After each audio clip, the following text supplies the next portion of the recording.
It was a clear, sunny day as I was walking alongside a trail that was very close to my house. I was only about 7, maybe 8 years old at the time.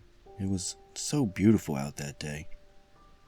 And as a young kid, I was just taking it all in. I was having an adventure, picturing myself just running through the open fields, waiting for Mom and Dad to get home. The trail I was on had beautiful scenery all around, with tall grass and miles of fields to the left and dense forest to my right. I was just walking through the woods, and whenever my parents weren't home, that's just what I used to do. As I was enjoying the walk, taking in all the feels of nature, the smell of the woods was just intoxicating, as well as the chirping birds. Then the woods fell completely silent. I felt like someone or something was actually watching me, to the point my eyes darted around the entire area. I then looked to my left and noticed something in the tall grass. To me, it looked like a big dog, but then I saw it was crouched down like a man would be if he was there hiding. It was covered in brown fur and looked like it had a muzzle and the ears of a German shepherd, and it had eyes that were blood red. Now, I thought it was more curious than frightening to me, but I was still very much on edge. I was scared for a bit, but I tried to act like I didn't notice it, and just went along my day and ran back to my house. I never spoke about this encounter with any of my family, as they would definitely think I'm crazy. But that was my first encounter with what I believe to have been a Dogman. The second encounter only happened about 4 or 5 years ago. At this point, I lived in a different house. This house was close to a large forest, and the biggest predators I've seen around here would have been either coyotes or foxes.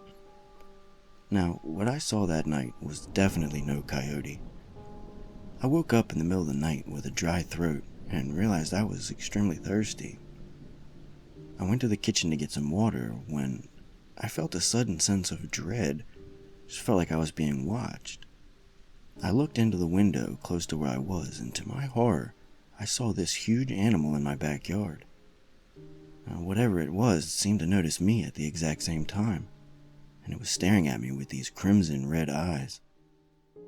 I felt utterly terrified, and to my horror, I saw the animal bare its teeth at me and stand up on 2 legs. This creature then started growling, and I could hear it as my window was open slightly. I felt the rumble. I also saw its breath come out of its mouth, and I realized this was a real animal. It was clearly about 7 or 8 feet tall on both legs, with the head of a German shepherd, and definitely the body of a humongous weightlifter. Whatever it was, then looked at the fence in my yard, ran to it, jumped across it out into the woods below. This was a very tall fence. I went back to bed, terrified, and couldn't sleep at all that night. It was confirmation that my first sighting was real. These 2 encounters with these beings have shaken me to my core, and made me realize that there are creatures out there that science refuses to recognize. I, Selena, was 7 at the time when my Uncle Mike, cousin Rob, and his then girlfriend Tiffany visited Fresno to take us on a trip to the mountains of Sierra Nevada. But for some reason, my grandfather was heavily reluctant on the offer. Though he was strong in his decision, it took me a few whines and fits of rage to convince him otherwise. And so when we took off early that summer morning to the then tree-populated land, along the journey I marveled at all the towering trees that are no longer there today. The air was much clearer then, as the skies revealed their bluish state, with great heaving clouds formulating above us, indicating that there would be rain that night. Throughout the whole day, we spent swimming within Shaver Lake. From what I can recall, the lake was fun as it should be. Grandpa even came down, but he was still pretty distant about the whole trip. Something about his attitude put us all off in the wrong way. It even agitated Uncle Mike to some degree. Around late evening, maybe 8 o'clock, the clouds had covered the sky with raindrops taking place, and so we took shelter in a cabin rented by my uncle. About 5 miles out of a small town located on a slanted hill up north before many trees, the place was nicely roomy with 3 bedrooms, 2 of them upstairs and one on the first floor. A kitchen next to the front door connected to a wide living room with sliding doors leading to the backyard, and a garage big enough to keep at least 2 cars. And heck, just to add the cherry on top, there was even a secret little room located down the stairs just below the living room. Then everyone got settled into their rooms. Cousin Rob went out to grab some pizza from town, and I was sleeping in the upstairs room with Grandpa. I was a little too scared to sleep below the stairs. Plus, the room's window faced the backyard's trees. That alone would keep me up at night, just openness with the trees as if anything could see me. After some hours had passed by, the rain got heavy. Rob was still out for no longer than an hour, and to make matters worse, there was a thunderous storm flashing and vibrating the house on occasion. I was so scared I sought shelter inside the secret room, but Grandpa was there to remind me that everything was fine. It was just a storm. Nothing bad would ever come of me when he was around. As a worried Tiffany called Rob dozens of times, the house went dark. Great, the electricity was out. "This is taking too long. Rob should be back by now," complained Tiffany. "He may just be stuck in town," replied Uncle Mike, searching for candles around the house. "If he was, then why isn't he calling me back?" Tiffany asked. "We're high up in these damn mountains with a crazy storm in the background. Why else would our phones be off at this time?" "Okay, well, can you do something about it? I'm afraid What if he's in trouble? What if he broke down or even crashed and he's stuck in the storm?" Just as she went on with her frantic predictions, Uncle Mike interrupted her in mid-sentence. He said that they would go out and find Cousin Rob and come back with him. Grandpa was once more hesitant about the plan, but he wasn't going to let his son search in a storm alone. So he then instructed Tiffany to be on her best guard, not to open the door for anyone or anything, unless she knew it was him. What do you mean? How will I? Just listen. If anyone ever comes, ask them anything that only we would know, he instructed. Tell us further details about what to do if things get hairy before departing with my Uncle Mike. 30 minutes passed then since they've gone, and I'm myself beginning to grow concerned for the men as well as Tiffany. We tried relieving some stress off of us by playing board games, but to no success did we seem to calm down at all. By now the storm had settled down for the time, although the rain and wind were still heard pressing against the glass as if begging to come in. I remember just how the wind whistled through those trees, pushing against the branches, smacking them into the window, always tapping on the glass. "Do you think they'll find Cousin Rob?" I asked with such childlike innocence. "Yeah, I think they will. They have to," she replied, and somehow I knew she was very doubtful as well. Dreadful knocks interrupt our disturbed peace with a mite of urgency. It caught us off guard, and we remained glued to the couch. Another row of knocks was emitted. Who is it?" Tiffany shakingly demanded from the living room. "Tiffany, it's me, Rob. Open the door, now," cried Rob from the other side. He sounded completely frightened and began pounding once more. Just as Tiffany rose to answer for her husband, I repeated the same cryptid warning my grandfather had told her before she dared to touch the knob. "Remember, Grandfather said not to open it for anyone but him." She darted back to me with, "Are you serious?" "Look, I know, I don't even know why I shouted it, but my instincts are strong. There's something wrong here. Wait, I'm sorry, I can't believe I'm about to ask you this, but is it really you, Rob?" she asked through the door. "What? Is that really you, Rob? What do you mean? It's me. Of course it's me." "Prove it. Tell me what we wore for Halloween last year." A brief moment of silence came from Rob, but his replies once more came with strong alertness. "We never went out trick-or-treating. Now open the door. There's something back here." "You're wrong. We went out as Bane and Poison Ivy. You should know that. They were extremely creative costumes, and you made them. You make them every year." Then there was nothing.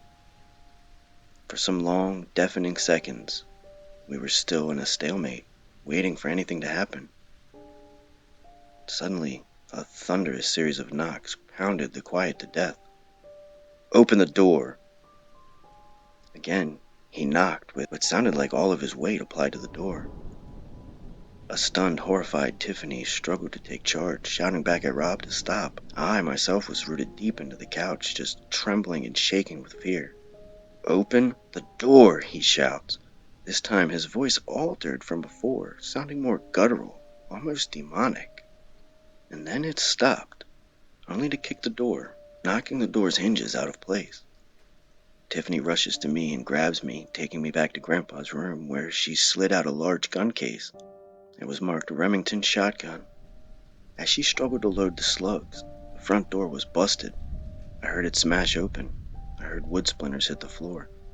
Whatever it was imitating Cousin Rob's voice now suddenly wielded strength, and it was inside.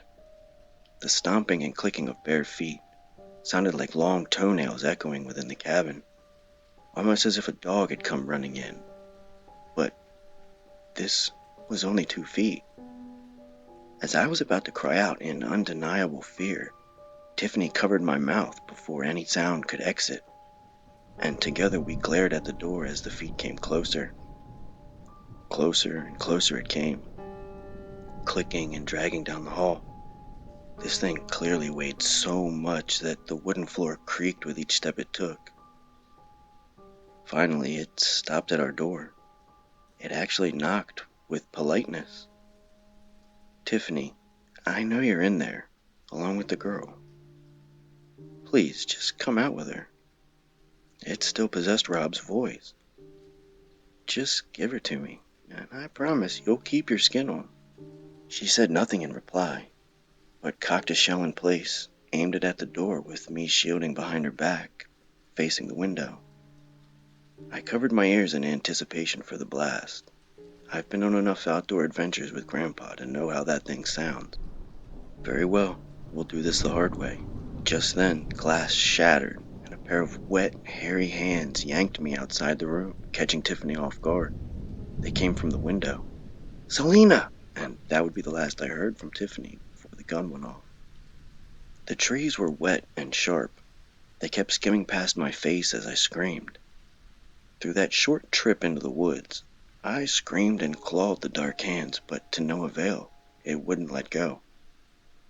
I couldn't even see it. I was moving so fast and shielding my eyes from the branches. I never got a good look at it. And that's when another shot went off, and I suddenly felt the cold, hard ground hit me. It was like a ton of bricks. It snarled at me before completely releasing me and then disappearing into the dense trees. I couldn't believe it. Whatever it was, it didn't eat me. Something must have called off this beast's current objective. I don't know if it was the gunshot or if it just changed its mind. Taking this chance to retreat back to the cabin, I ran as fast as I could, just as a pair of headlights emerged from the darkness. They returned. The 2 men were busy supporting Cousin Rob, who was dazed and bleeding from some head injuries. Both of them were shocked to see me pop up out of the darkness. For a moment, Grandpa was actually hesitant to believe it was me, but Uncle Mike was more responsive to me, thankfully. In my state of hysteria, I told them of all the horror that transpired, causing Uncle Mike to charge inside the cabin searching for Tiffany. Grandpa would escort us back into the Jeep we came in, and then we remained within the garage, Grandpa guarding us as we waited for Uncle Mike. I sat there, still shaking in fright for the beast that had a hold of me. For the brief time I spent with that thing, I kept reimagining those slender, slate-colored hands and the jet-black, curved fingernails that were digging down into my arm. Was all I could see. I sat there conjuring more terror as Rob sat on the other side, muttering just unidentifiable words. Apparently, on his way back from grabbing the pizza, Rob was no further than a mile away from Shaver Lake till something large and very fast crossed the road and stood before him. It caused him to lose control and he rammed his car headfirst into a tree trunk, just knocked himself unconscious. Now, why they didn't kill him when they had the chance, I don't know. I'm grateful he's still here. My grandfather had a different theory. He believes they left him alive. They mimicked him. They kept him going so that they could steal his memories. My grandfather's very superstitious, and he calls these things mimics. He says he's encountered them before out here. Honestly, all I can say is that this is an entirely new breed of terror the world is not ready for. Be very careful who you let in.